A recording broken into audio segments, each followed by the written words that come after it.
मासवडी बनवणे सुद्धा ही एक कलाच आहे। तर आज आपण मसालेदार अशी मासवडी आणि त्यासोबतच झणझणीत चमचमीत असा येसूर सुद्धा बनवणार आहोत। मासवडी आणि येसूर रस्सा ही रेसिपी पूर्णपणे शाकाहारी असली तरी ही एकदा चव घेतल्यानंतर तुम्हाला ती नॉनव्हेजची आठवण करून देणारी आहे। ही मासवडी पश्चिम महाराष्ट्र आणि खानदेशामध्ये अतिशय लोकप्रिय आहे आणि त्यांचा हा पारंपरिक पदार्थ आहे। ज्याप्रमाणे पाहुणचारासाठी आपण पुरणपोळीचा बेत करतो, अगदी त्याच पद्धतीने पाहुणचारासाठी मासवडी आणि येसूर रस्सा बनवला जातो। नमस्कार, मी प्रियंकाच मराठी किचनमध्ये तुम्हा सर्वांचं मनापासून खूप स्वागत। तर आज आपल्या किचनमध्ये आपण पश्चिम महाराष्ट्र आणि खानदेशामध्ये प्रसिद्ध असलेली मासवडी आणि येसूर रस्सा कसा बनवायचा ते बघणार आहोत। आणि आजची ही रेसिपी मी बनवणार नाही तर माझी आई बनवणार आहे आणि तेही तिच्या पद्धतीने। तर आजचा हा बेत कोणासाठी बनवलेला आहे तर आजचा हा बेत माझ्या आईने जावयासाठी बनवलेला आहे। चला तर मग ही आईच्या पद्धतीने मासवडी थाळी कशी बनवायची ते बघूया। पण त्यापूर्वी आपल्या चॅनलला तुम्ही आणखी सबस्क्राइब केलं नसेल तर पटकन सबस्क्राइब करा आणि त्याचबरोबर बेल आयकॉनला सुद्धा क्लिक करायला विसरू नका। रेसिपी आवडल्यास एक लाईक नक्की करा। चला तर मग ही मासवडी थाळी बनवायला सुरू करूया। तर सुरुवातीला मासवडीसाठी लागणारं बेसन बनवून घेऊया। तर त्यासाठी गॅसवर मी जाड तळाचं पातेलं घेतलेलं आहे। पातेल्याऐवजी तुम्ही कढई सुद्धा घेऊ शकता। तुमच्याकडे लोखंडाची कढई असेल तर ती सुद्धा तुम्ही घेऊ शकता। तर या ठिकाणी आपल्याला यामध्ये सुरुवातीला पाणी घालून घ्यायचं आहे। तर पाण्यावरून तुम्हाला बेसन पिठाचं प्रमाण घ्यायचं आहे। पाणी अगदी हलकं गरम झालं की यामध्ये आपल्याला तिखट, हळद आणि चवीपुरतं मीठ घालायचं आहे।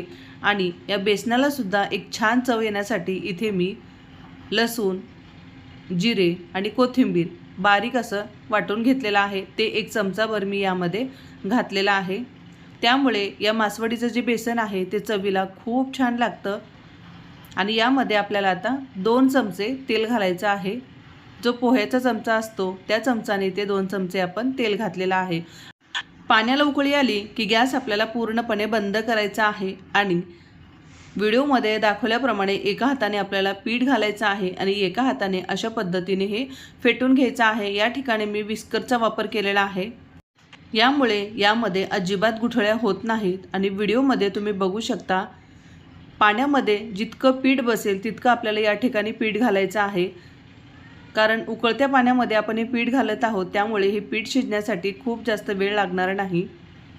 तर अशा पद्धतीने आपल्याला हे एकजीव करून व्यवस्थित फेटून घ्यायचं आहे, जेणेकरून यामध्ये गुठळ्या राहणार नाहीत। गुठळ्या राहिल्यानंतर यापासून तुम्हाला अगदी परफेक्ट अशी मासवडी बनवता येणार नाही। त्यामुळे आपल्याला इथे गुठळ्या राहू नये आणि असतील तर त्या व्यवस्थित चमचाने किंवा पळीने मोडून काढायच्या आहेत। तर आता हे पीठ आपण व्यवस्थित हटवून घेतलेला आहे। तर चमचाचं पीठ आपण काढून यामध्ये घालून घेऊया आणि बाजूला लागलेलं सुद्धा पीठ आपण एकत्रित करून घेऊया, म्हणजे सगळं पीठ एकसारखं शिजलं जाईल।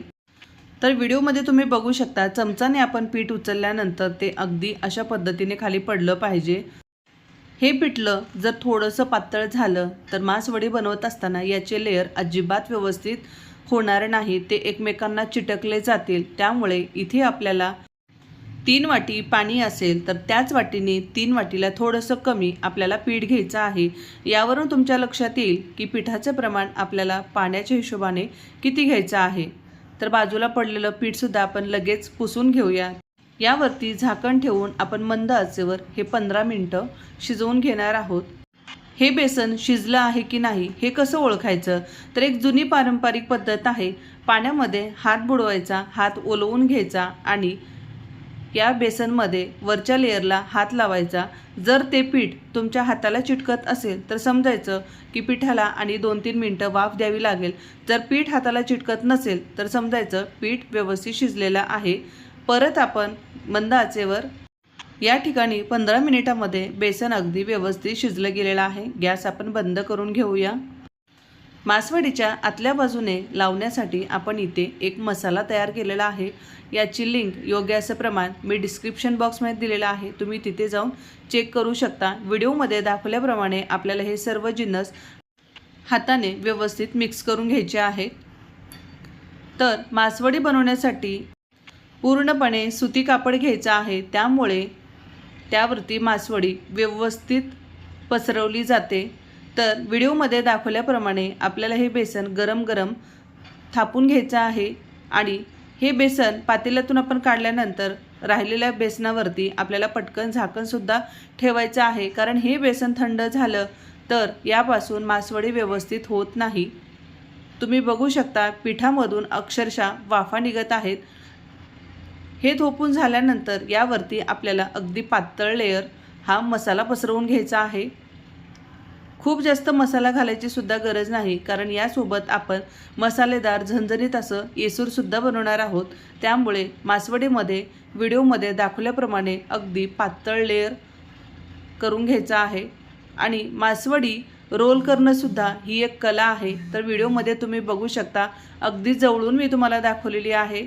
तर अशा पद्धतीने पुढे ढकलत आपल्याला ती मासवडी रोल करायची आहे आणि अशा पद्धतीने ती व्यवस्थित एकमेकांना चिटकवून घ्यायची आहे, तेही खूप हलक्या हाताने चिटकवून घ्यायची आहे, त्यामुळे त्यातले लेयरसुद्धा तुम्हाला व्यवस्थित दिसतील। आता ही मासवडी आपण या सुती कापडातून काढून एका प्लेटमध्ये काढून घेऊया। तुम्ही इथे बघू शकता अगदी एकसारखी अशी ही मासवडी झालेली आहे, कुठेही तुम्हाला गुठळ्या वगैरे अजिबात दिसत नाही। तर बाकीच्या पिठापासून सुद्धा आपण अशाच पद्धतीने मासवडी बनवून घेऊया। या मासवडीला मासवडी हा शब्द का पडला असेल किंवा या वडीला मासवडीच का म्हणलं जातं, याचं उत्तर तुम्हाला माहिती असेल तर कमेंट बॉक्समध्ये नक्की सांगा। मी व्हिडिओच्या शेवटीसुद्धा याचं उत्तर देणार आहे, पण तुम्हाला वेगळी काही माहिती असेल तर कमेंट बॉक्समध्ये नक्की सांगा।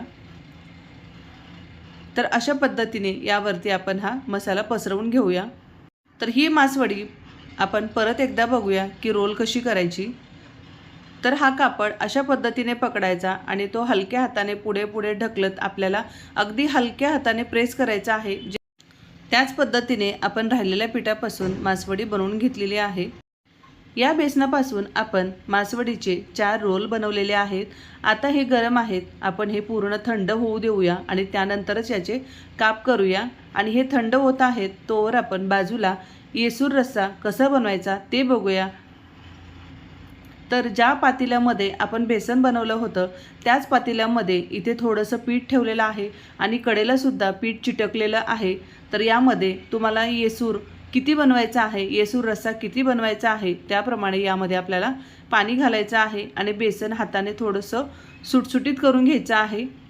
तर यामध्ये जवळपास मी 3 ग्लास पाणी घातलेलं आहे आणि हे पाणी उकळल्यानंतर बाजूला चिटकलेलं जे पीठ आहे ते आपोआप पातेल्यापासून वेगळं होतं। हे आता आपण कडकडीत उकळायला ठेवूया आणि मासवडी थंड झाली असेल तर ती कट करून घेऊया। तर इथे मासवडी थंड झालेली आहे, ती कट करून घेऊया। तुम्ही हव्या त्या आकारामध्ये ही मासवडी कट करून घेऊ शकता। तर अगदी सहज ही मासवडी आपण कट करत आहोत, कारण हे बेसन अगदी व्यवस्थित शिजल्यामुळे तुम्ही अगदी सहज ही व्यवस्थित मासवडी कट करू शकता।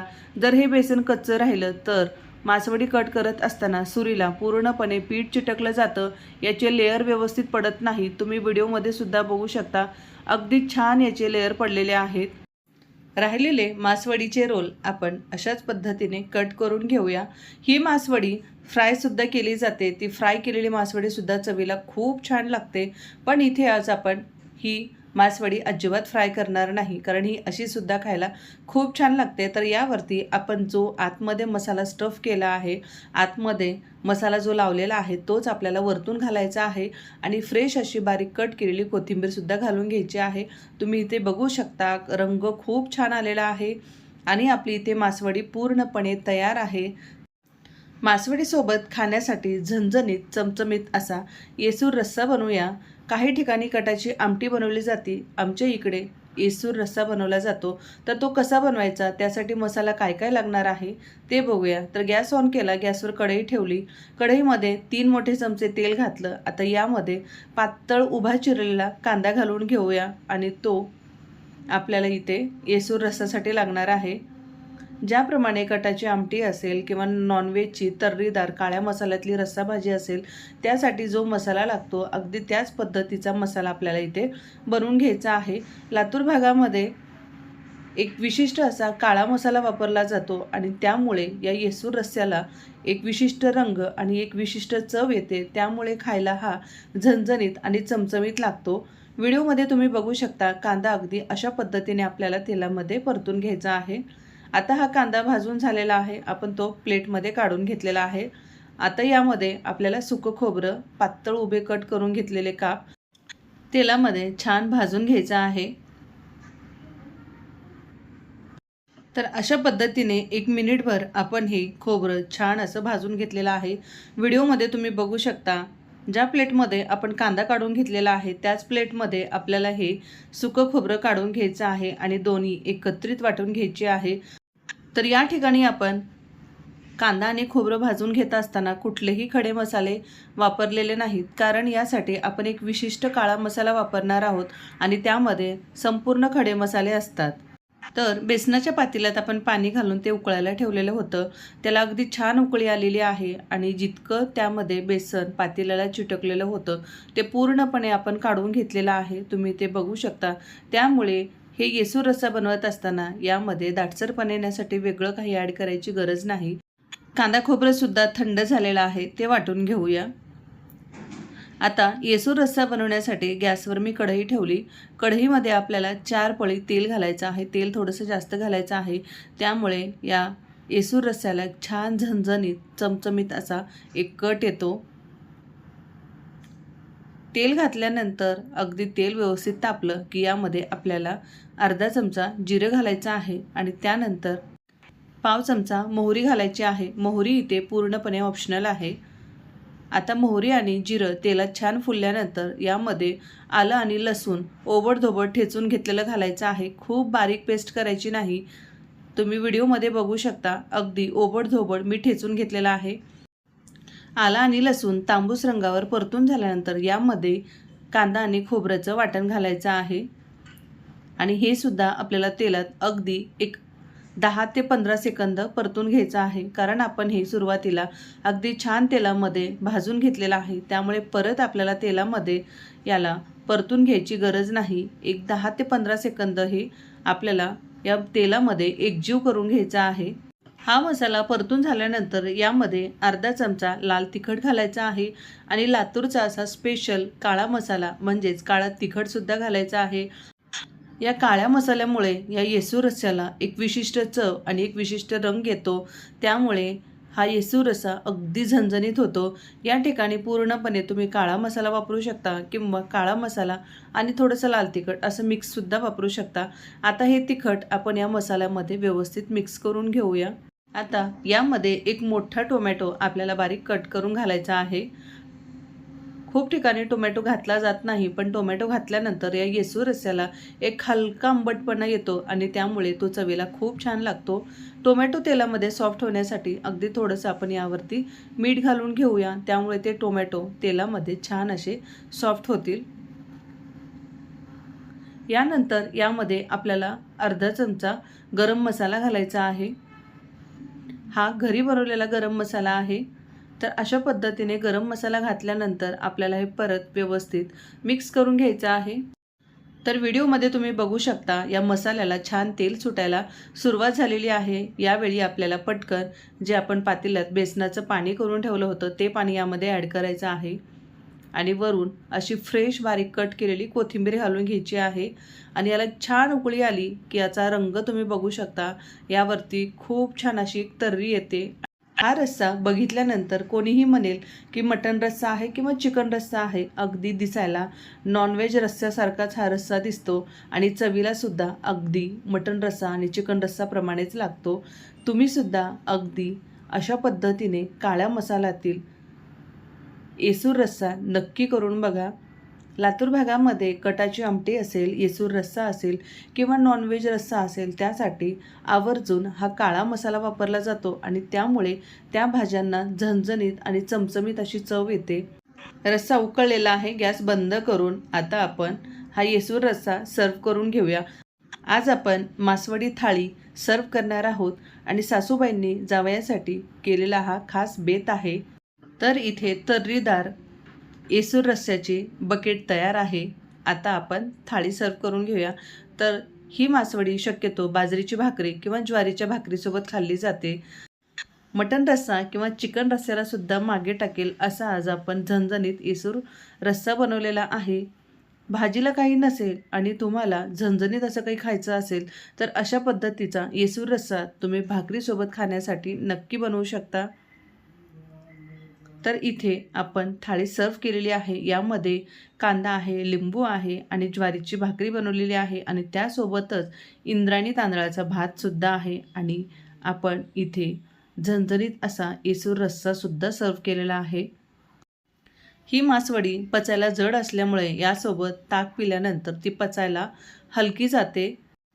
या मासवडीला कट केल्यानंतर ती अगदी कट केलेल्या माशाच्या तुकड्याप्रमाणे दिसते, म्हणून या वडीला मासवडी म्हणतात। आजची ही आईच्या पद्धतीने बनवलेली मासवडी थाळी तुम्हाला कशी वाटली ते कमेंट करून सांगायला विसरू नका। परत भेटूया अशाच एका नवीन रेसिपी सोबत। धन्यवाद।